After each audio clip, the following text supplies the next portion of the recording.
Corruption is like a cancer in our society. Public institutions are rampant with corruption. Our political leaders are almost okay with their levels of corruption. And so when you look at it, Transparency International has an indicator of perceptions on corruption. Sri Lanka is the 115th least corrupt nation out of 180. I think we have only a ranking score of about 34, and we just keep going down. Our party is the only party that insists that every nominee needs to declare their assets publicly. We want our campaign, the entire party, every quarter we declare our finances, saying this is how we receive money for the party and this is how we spend it. Unfortunately, none of the parties do that. We don't know where they're getting their money. Even some parties that preach, against corruption and start acting as if they're better than everybody else, they haven't declared their assets publicly. If any party is out there watching, we want to say, why don't you declare assets and why don't you put your party finance publicly? Because if you don't, then you're potentially getting funding from questionable sources. Is there drug money, black money, laundered money? Is there money from corporates that are going to hold you? Or is there some interference, international interference? Political parties and politicians are very quick to point out that other politicians are corrupt and they expose corruption. Whenever they are in power, you see that nothing is really being done to address corruption. Why should people think that your party would do things different?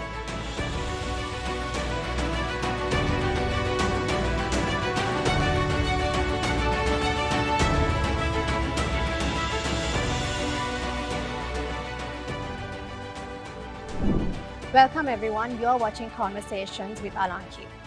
Most people no longer have faith in traditional political parties. The people of this country, namely the youth, wish to see a change in its leadership. They look for accountability and transparency. Today I will be in conversation with Prashan De Visser of the United Centenary Front, a political party established last year in 2023. However, their movement was launched in 2019. Welcome. Thank you, Alanki. So as we begin this conversation, Prashan, it's interesting to note that the United Centenary Front was established last year. Sri Lanka was going through turbulent times. There was the Aragale, the economic crisis, and then so many people losing faith in the system and even leaving the country in the hope of a better future. What does the United Centenary Front stand for, and why was it established or launched? First of all, thank you for this opportunity. It's a great joy to be part of this conversation. So the United Centenary Front, our vision is to see a just and thriving nation. A nation that we can be proud of, our children can be proud of, and that we, generation to generation, will build on the foundation that we are laying. Unfortunately, Sri Lanka hasn't lived to our potential. When Sri Lanka received independence in 1948, everyone thought Sri Lanka was set to be successful, but we haven't lived to the potential. And it's time that we create a new political culture and establish an opportunity for this generation to bring about change. I truly believe that, you and I are not responsible for what we inherited, but we are responsible for what we leave for the next generation. So in the next 25 years of our life, many of us are stepping up and saying, we're going to give it everything we have to help transform Sri Lanka. We're not leaving Sri Lanka.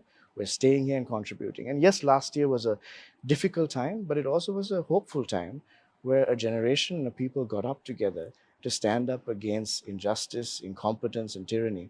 And it was an awakening of the conscience of the public, saying we have to be more involved in our own democracy.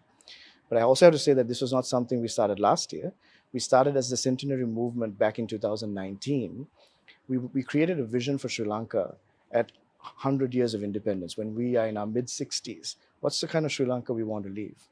And then who's going to take us to that vision of Sri Lanka? And we created our own political academy, created a course for 52 weeks, and we asked young men and women, and anybody actually, to apply if they wanted to learn about policy, about ethics and values, and about the skill sets that they would need to be politicians and public sector leaders in this country. So from that journey, we have now established our own political party, and we're ready to contest at every election. And Prashan, you just mentioned about wanting to create a new political culture. How exactly will you do this? I think we have to start from investing in the next generation and also the people, because we have to understand that there's a saying that you are what you eat. The same is true in a democracy. Unfortunately, we are who we vote for. And therefore, we need to educate the masses, as when we need to correct ourselves, First of all, in this democracy, we need to get people to be more involved, ask the questions, challenge, and hold your leaders accountable. That's a new culture. You're not just going to let them do whatever they want. They are not here to lord over you. They're not your king, and you're not their slave. You're a citizen who appointed them to serve the nation and the people and not themselves. And so you have to hold them accountable. The day that Sri Lankans across the nation start holding their leaders accountable, that will be the beginning of a new political culture. But at the same time, for those who are in power, that you remember that you're here as a public servant. You're a steward of an opportunity to serve and govern and do that transparently, be accountable to the people, and deliver results. Because a new political culture will mean we have people who deliver results, not people who are there for decades. And then after they're done, their children come, and they're just constantly mediocre, constantly failing, so many allegations, and they think that's okay. It's not okay. If you fail, you need to be worried. And that culture where leaders are appointed and they know that they have a responsibility and they're eager to serve and to bring the best results they can for the nation. And corruption is a major issue in Sri Lanka. And your vision for creating the lowest corruption levels in the world is rather admirable. But some may say it's idealistic. Is it practical? I mean, is it practically possible to achieve all this given that political parties have failed so far in terms of accountability? That's a very good question. So when we set our vision for Sri Lanka at 100 years of independence 5 years ago, we started, let's have an ambitious, bold goal and 10 indicators of that success. What do we want to see in Sri Lanka? And one of it was corruption is like a cancer in our society. And we need to eradicate that. You can't coexist with cancer. You have to beat cancer. So you can't coexist with corruption. Our public institutions are rampant with corruption. Our political leaders are almost okay with their levels of corruption. And so when you look at it, Transparency International has an indicator of perceptions on corruption. Sri Lanka is the 115th least corrupt nation out of 180. I think we have only a ranking score of about 34. And we just keep going down. That doesn't cause confidence for investors, doesn't cause confidence for the business community to really expand their businesses. It's detrimental to the entire economy. And so we have to counter that. So you can't just say, let's try and reduce corruption a little bit. We have to overhaul the system. In the Aragale, people were asking for a system change, not for a change of faces, not for business as usual. And that system change begins with countering corruption. And we have a plan for that. For example, our party is the only party that insists that every nominee needs to declare their assets publicly and do so every year. If you're a public servant, you need to be accountable to the people and tell them, this is how I've gained my income. None of it is undue. None of it is an abuse of power. But at the same time, we want our campaign, the entire party, every quarter we declare our finances, saying this is how we receive money for the party and this is how we spent it. Unfortunately, none of the parties do that. We don't know where they're getting their money. Even some parties that preach against corruption and start acting as if they're better than everybody else, they haven't declared their assets publicly. In Parliament, out of 225, only 15, if I'm not mistaken, have declared their assets publicly. And so we want to challenge that culture. That's where it begins. But then also public institutions. If you look at it I believe in 2005, when President Mahinda Rajapaksa came into power, Sri Lanka only had about 600,000 people working in the government sector. Only 600,000. Today, we have over 1.5 million people working in the public sector. Most of these jobs were political appointees and party favors for helping during the election. And that has caused so much corruption. So the system has been clogged. And if you want to change it, you have to change the public sector and ensure that those who have received political appointments, those who are not qualified for positions, need to be taken out of their positions, and you need to audit the entire system. It can be done if there is the political will and the leadership, and we believe we are passionate and committed and competent to do that. And Prashant, your party aims to make party finances public. Why do you think most politicians and political parties are not doing this? We want to challenge them, even now. If any party is out there watching, we want to say, why don't you declare assets and why don't you put your party finance public? Because if you don't, then you're potentially getting funding from questionable sources. Is there drug money, black money, laundered money? Is there money from corporates that are going to hold you? Or is there some interference, international interference? We ask these questions. That's why we decided our party, every quarter, will put up our finances. It's extremely important. Most countries have adopted these measures. Why not in Sri Lanka? The amount of money that's spent during an election, it's unbelievable amounts of money. And therefore, sometimes it's not the competent and the most passionate, capable person who gets elected. It's the person who spent the most money. And therefore, we are stuck with people who have come into office who are not competent, who are extremely corrupt, and owe favors to every Dick, Tom, and Harry who's a questionable character. And that has to end. If the United Centenary Front is in power or is in a position to deal or to address corruption, how do your party address past corruption in the previous regimes? We can't move on. There's no such thing as forgive and forget in this context. This is the people's money, taxpayers' money, and it has also caused significant damage to our nation's projection of what we could have done economically. So we have to hold them accountable. And we need to have courts that will and have independent commissions. It doesn't need political interference. Just take the political interference out. Let the courts work. Let the rule of law be implemented. If that happens, then there will be interest and confidence in our economy and our democracy again that will help us turn the corner. It's people, I mean, political parties and politicians are very quick to point out that other politicians are corrupt and they expose corruption. But whenever they are in power, you see that nothing is really being done to address corruption. Why should people think that your party would do things differently? Yeah. I think we have to ask the question, why hasn't the people who have committed fraud and committed corruption been held accountable? There's a song by a former politician who says, all of these guys are friends. There is a connection, family connections, career politicians. They're easily interchangeable. They cross parties all the time because they're in it together. That's why in order to change the political system, we can't join the establishment. People ask, this is a hard journey. Why don't you just join the establishment and try and be a good MP? This is not about trying to be an MP for one or two of us. This is about changing the political culture. So when we want to join, we're joining as a brand new entity. And we want to challenge the system. And we owe nobody any favors. And we want to ensure that the rule of law can be implemented. And I believe if people start voting for a brand new political party to enter the system, the chances of us finding justice and for us finally putting criminals behind bars are much higher than those who have been in the system. Even ones who have made governments before. You've done government together. You've advocated for these people. Now all of a sudden you can't say you're an outsider, you're going to do it right. You've been in bed with the same people. How can we trust that you're now different? That we can't trust. So we have to have a new political movement to bring about that change. And tell us a little bit about your academy. I think it's interesting that you have an academy where you actually give political training to those who are interested in pursuing a career in politics, which is very important because there's always training required for any field, but then you don't see much political training being given to those who wish to pursue politics. Yeah. This is very important to us because just because you're a good person or just because you want to see change in Sri Lanka, good intentions don't bring about change. You have to be competent, you have to be trained and skilled, and you also have to be taught on how to be accountable. And so we felt we needed to create a political academy.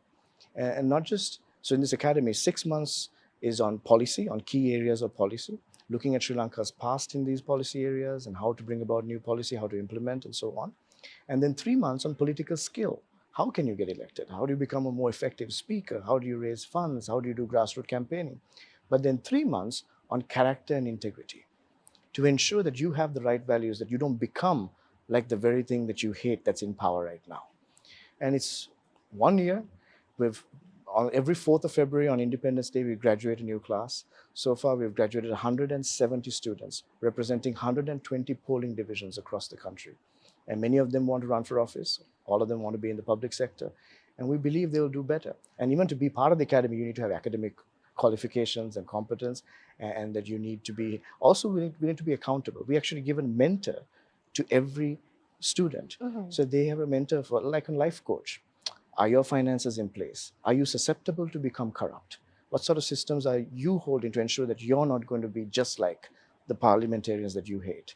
And to really have that kind of support system. Let's groom a generation to take their rightful place. And we would see an incredible transformation in Sri Lanka. And what is the criteria required to be a member? To be a member of our political party, any Sri Lankan citizen can be a member. However, if you want nominations, it's a very high bar. You have to declare your assets publicly.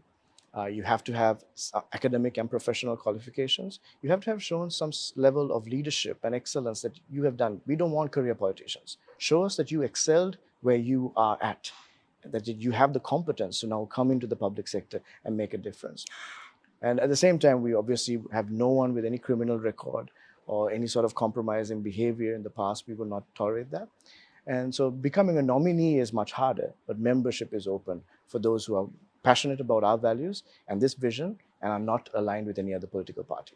And you did mention that 60%, around 60% of the members in your political party are below the age of 40. Tell us a little bit more about your party and about its structure and composition. Yeah. So the United Centenary Front is governed by an executive committee. There are 18 members in the executive committee, and it's the most diverse executive committee of any party. Nearly 50% are women, and 50% are under the age of 35. We have all 9 provinces represented in our leadership, and we have about 9 who are Sinhala Buddhist, the ethnic and religious majority, and 9 representing all the other ethno-religious communities in the country. And so we want to make sure that we're diverse, we're competent, and that we're able to understand the issues of the country and serve. So it's led by this executive committee. We also have an advisory council. They're not members of the party, but they're people of extreme competence and character, and they would hold us accountable to ensure that we deliver as we have claimed to or as we preach that we would. And then we have our members and district councils. We are now active in all 25 districts. We have district councils in all 25 districts. And then we have provincial leaders who kind of lead those areas. When it comes to the election nominees, we have a system where it will be a primary election. So just because I want to run, I'll be running from Gampha district for the general election. I can't. I had to first win the party primary to prove that I'm competent within the party, and then I'll be given nominations if I qualify. And is your party open to the idea of accepting current politicians as well from other political parties? Well, if they meet the criteria, like all these criteria that I met, they can apply. But they will not be given special privileges. Some might say because they have political experience, they should come in leadership. No, that's not the structure we have. You can be a member and you can run for office, and you'll also have to contest in the primary within the party and then get nominations. But we are open to those of character and integrity, and those who are willing to be held accountable and no corrupt allegations of crime have an opportunity to join us. And you have stated that the state ought to serve its people, not politicians. I agree with you. What are your views on the political parties at present, and what are your views on the current political culture that exists in Sri Lanka? Obviously, if we had any positive emotion towards any of the established parties, the easy way would have been to go and say, we'll join you and try to make a difference. But we realize that you can't come from outside and change those parties. And therefore... And I think people are looking for a change. Exactly. And we can't... And the sad reality is that every one of these parties have some sort of blood stained in their hands. They've been responsible directly or indirectly. There has been some allegations of major corruption while they've been in government. There have been so many issues that are so questionable that unless and until they're willing to acknowledge what they've done and correct it, they can't be the same hands that bring about and usher in a prosperous, united, just Sri Lanka. Those hands are tainted. And we definitely don't want career politicians. Those who some have never held a job, never run a business, never led an organization, never had to raise funds or make an income or nothing. But career politicians, we're supposed to assume that they're going to be good at governing the country. You have to ask these questions. Have they ever been held accountable? Have they ever had success in their lives? Just because they've been around for a long time or their parents have been in politics doesn't mean that they're the best Sri Lanka has to offer. Just imagine this. In Parliament today, out of 225, only 11 parliamentarians under the age of 35. 10 of them are political babies. They have inherited their seat.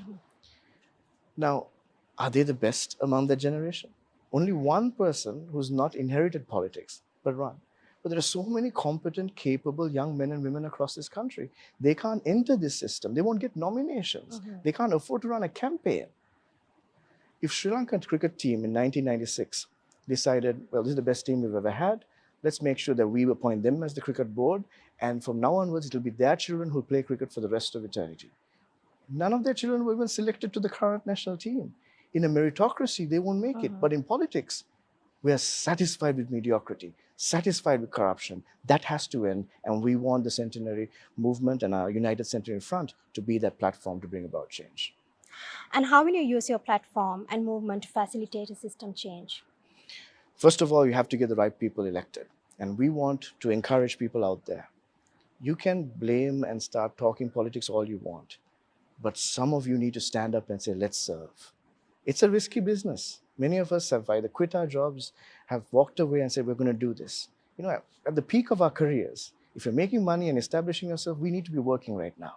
But a generation needs to sacrifice to bring about that change. Step up. We need you. There are good people. What happened is, Alanki, in our parents' generation, some of the best, the brightest, the most honest people stayed away from politics, saying politics was dirty, it was not for me. And then as a result, the worst of a generation filled that vacuum. Almost, you can say, absolute scoundrels took over. And now we're wondering what happened. Well, this is what happened, a bankrupt economy. One of the most corrupt nations in the world now. And children with malnutrition soaring across the country. Unemployment, GDP going down. We're the first generation that's worse off than our parents. So good people of this generation can't afford to just watch and wait. We're not packing up and leaving this country, but if we're here, let's transform this country, get involved. And that's the beginning to bring about change. All right. Before we move on to the final question, I did listen to a video where you mentioned that you have reached out to the diaspora. How exactly do you intend to engage with them? So the Sri Lankan community abroad is a crucial community for us. During the war, 3 million Sri Lankans left Sri Lanka. And during the last few years of economic calamity, or maybe another million have left. We need them to come back and invest and be part of Sri Lanka's resurgence. We have a strategy for Operation Reverse Brain Drain. They may not come back entirely, but they can invest. They can spend part of their time. They can retire here.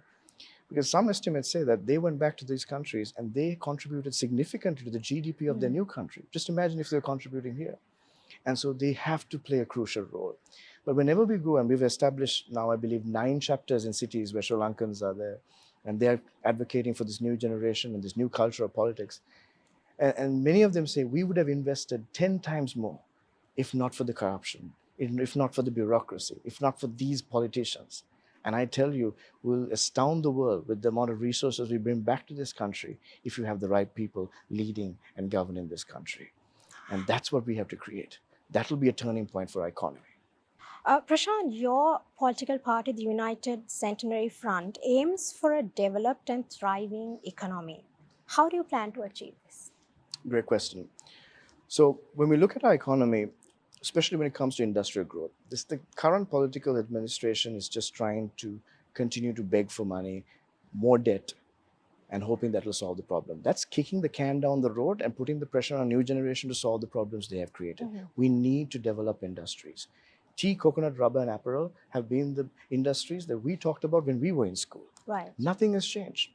But you look at the fact that the largest population of middle-income people are now in our part of the world. Mumbai University just stated that 600 million Indians have crossed over to middle-income status. That means around $3 to $18 of economic capacity. That's a huge consumer base across the border. And then in China, in Indonesia, Vietnam, these countries are ripe for opportunity for Sri Lanka to create new industries to capture those markets. And we need that kind of innovation to build those industries. Government shouldn't be in the business of doing business, but paving the way for new industries and businesses to happen and creating an ease of business. Because right now, these politicians, after they spend millions of rupees on a campaign, they need to make the money back. And the way to make it is to create commissions and bribes and making it absolutely impossible for investors to come in or new industries to start. We need to pave the way for that. That's the first thing. Secondly, when you look at our existing industries that have done well despite the civil war and despite the Easter Sunday attacks and the economic calamity, we can do better in those industries. For example, tourism. Sri Lanka has never done more than $5 billion a year. Singapore, a country that doesn't have, as far as I know, a river, a waterfall, wildlife, or anything, does $20 billion a year on tourism alone. Thailand, that seems to have everything we have, does $60 billion a year. We can do better. The problem is with politicians who are just satisfied with mediocrity, satisfied with creating hotels who are just, politicians are creating hotels. Politicians are trying to do the business. They are trying to benefit. What if the best and brightest in that industry are given their rightful place to expand new visionary ideas? We can transform this economy. At the same time, we need to let our economy compete. We cannot continue to have these protectionist mechanisms and assume that's going to solve our problems. Our people can compete at an international level. And when they do compete, we live up to our potential. And we have to pave the way for that. And I believe that will be a changing point for Sri Lanka. And I mean, you've stated that you wish to create a party which is inclusive, which is truly diverse and represents all segments of society. There has been a certain level of racism in Sri Lankan politics. Some use it to market their campaign or to gain favor among a particular segment of the population. How do you see this? And how do you wish to really change this? If corruption is our nation's cancer, racism and violence is like a cardiac arrest of this country. We have two terminal diseases that has threatened our nation's growth, and we need to counter this. Sri Lanka needs to create an inclusive Sri Lankan identity where no one feels like they're a second-class citizen. Right now, a majority of our country, even people who belong to the ethno-religious majority, feel like they're second-class citizens. They don't feel that they'll ever have justice, they'll ever be treated with respect, they'll have dignity. That has to change. The politicians, when you can't show results, when you haven't lived up to your promises, when the elections come, they have to divide and rule. They have to create monsters of the other and say, we are the only ones who can protect you. We have to expose that lie. And at the Aragali, we started seeing the first glimmers of hope that Sri Lanka can stand together and tell them to take their lie and get out of office. But we as Sri Lankans will stand as one. That's the only way to transform this nation. Sri Lanka needs an inclusive Sri Lankan identity where everyone stands as one and transforms this country. That is beautiful. But before we end the conversation, what message do you have for our audience watching this program? Not just about your cause and movement, but the election is coming up. So what message would you like to leave? So I know Sri Lanka is in a difficult point. We are hurting as a nation, our economy is reeling, but nations in worse situations than ours have transformed. Transformation is possible, but we need the right leadership. Every time when Sri Lanka goes to the polls, we have been emotional. We have voted based on an emotional reaction as opposed to critically thinking and intelligently looking at the future. Stop choosing the lesser evil and start picking the better choice. Sri Lanka needs clean leaders with a clear vision, with a compassion for people, and they are rising across this nation. Give them a chance. They will be outspent at the polls. You'll hardly hear about them in mainstream media, but look for them. Give them the opportunity. We can bring about change, but every Sri Lankan needs to stand up now. We don't have second chances. This is our opportunity. All right. Thank you very much for this conversation, Prashan. I do wish you and the United Centenary Movement Front all the best. Let's hope that your party can revolutionize politics in Sri Lanka and restore faith in the system again. Thanks once again. Thank you. So before we end this conversation, I would like to reiterate what I always say. You have a choice in how you shape the future of this country. Your vote matters. The elections are coming up. And I do hope all of you would make a wise choice. And I would like to wish the United Centenary Front all the best. I hope they bring about the change that we need. Thank you for watching. Stay safe and take care. I will be back with a new episode. If you like this episode and if you watch my other videos, do like, subscribe, and comment. Your feedback is valuable.